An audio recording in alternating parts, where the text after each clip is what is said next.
Hello everyone, Pantoufleee here today for a new video in which we are going to talk about premium tanks. I want to divide my subject in three main points.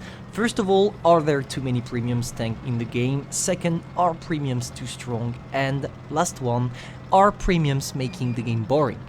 Let's first start with our first main subject. Are there too many premiums in the game?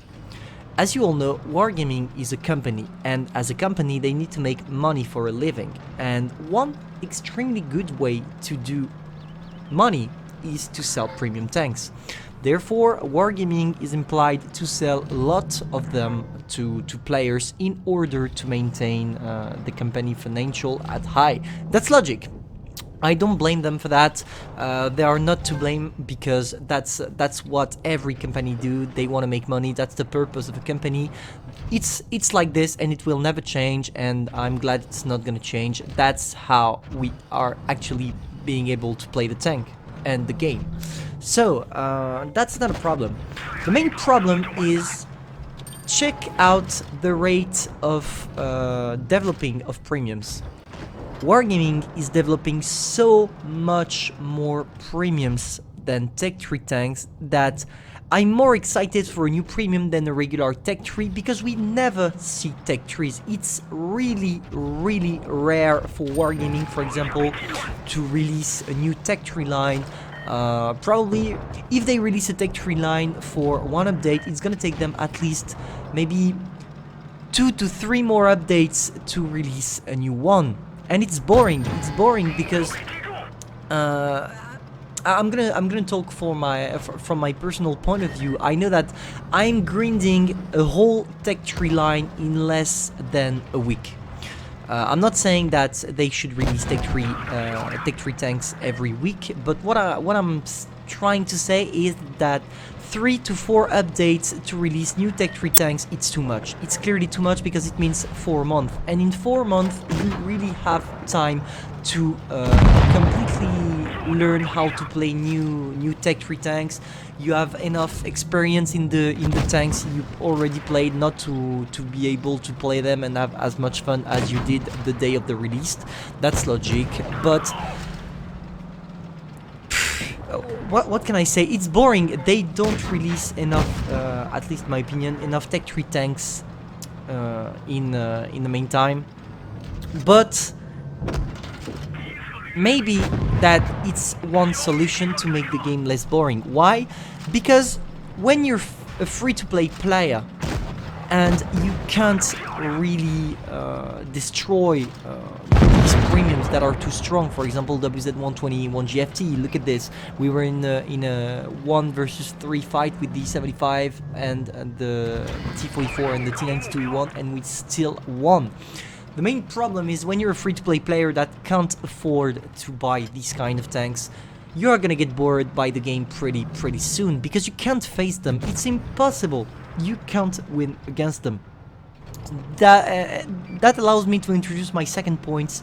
Are premium too strong? Obviously, the answer is yes. These tanks are too strong. Look at this. We are playing in a rating battle. Look at the number of premiums people are using in ratings. And look at that. Most of the time, premium tanks, especially at tier 18 ratings, are gonna be top damage or top kill or top something, but at least they are gonna be top at something. Does it make them too strong? At least in my opinion, I think that it does, because there is no mystery. If ratings are filled with premium tanks, it only means that premium tanks are better than their current Tech 3 similar tanks. That's how it is. You can't change the game. That's logic. And that's on Wargaming mistakes. They shouldn't release OP premiums, but they do, and they do that. They're gonna tell you, yeah, it's a mistake, but no, it's not. It's not a mistake. They do that to be able to sell a lot of tanks because they need money. Everything is linked. That's logic. And can we blame them for that? Maybe a bit, but not too much, because they need to make money. And just imagine playing ratings with Tech 3 tanks only, except for a few Tech 3 tanks that are actually extremely good, and there is clearly not a lot of them. for most of the time, when you're facing a premium tank with your tech tree tank, you're gonna lose, especially in ratings where you are facing OP tanks only. Look at this Progetto WZ121 GFT. IS6 is not broken, but it's still premium tank. So ask yourself a question. You can't face premiums with tech tree tanks, and you have premium tanks in your garage. Why should you bother playing tech tree tanks in ratings when you can literally destroy everybody playing your WZ121 GFT that has everything to seduce you? Exactly, you will play it, and that's the main problem in ratings. I didn't really see this problem before because I usually never play ratings. Usually when I play in regular battles, premium tanks are a bit rarer in terms of number of them per battle, because people are playing to get new tanks, new tech tree tanks, so it doesn't shock me. But in ratings, god damn it, there is only broken tanks all the way.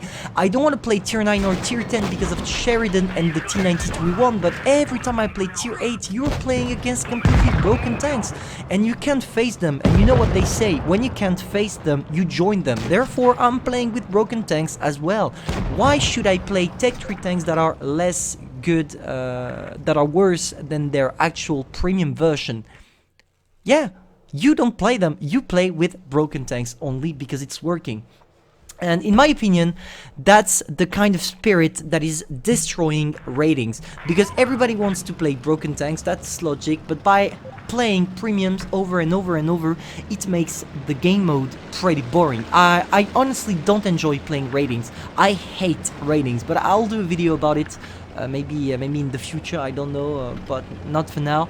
But I don't like ratings. Playing OP tanks against OP tanks is boring, because you're gonna face again and again and again the same tanks, playing yourself the same tanks in order to do the same moves on the same maps all the time in order to gain points, with a 50% chance to lose them at each battle. Now, clearly it's not for me. I know I'm complaining a lot in this video, but I wanted to highlight this. There are too many broken tanks, and wargaming, there is a solution to this. Maybe you should do the same as you did in realistic battle. Honestly, ratings, to put everybody on an equal step, maybe it would be a good idea to ban completely premiums from every kind of ratings, or even how is it called, ratings, or realistic battles, or anything.